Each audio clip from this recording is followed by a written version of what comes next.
রাষ্ট্রপতি নির্বাচনে প্রার্থী হিসেবে নাম ঘোষণার পর প্রথম রাজ্য সফরে এসে পরোক্ষে তৃণমূলের কাছে সমর্থন চেয়ে বার্তা প্রণব মুখোপাধ্যায়ের।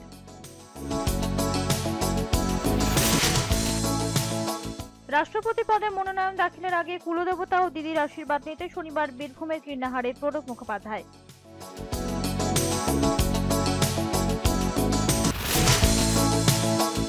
কলকাতা হাইকোর্টের সিঙ্গুর রায়ের পরিপ্রেক্ষিতে সুপ্রিম কোর্টে যাচ্ছে রাজ্য সরকার।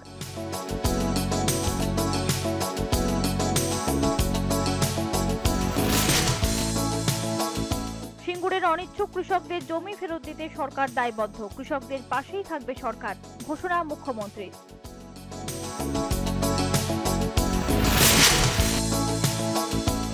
টাকার মূল্যে রেকর্ড পতন, শুক্রবার ডলার পিছু ভারতীয় টাকার মূল্য দাঁড়ায় 57 টাকা 30 পয়সা।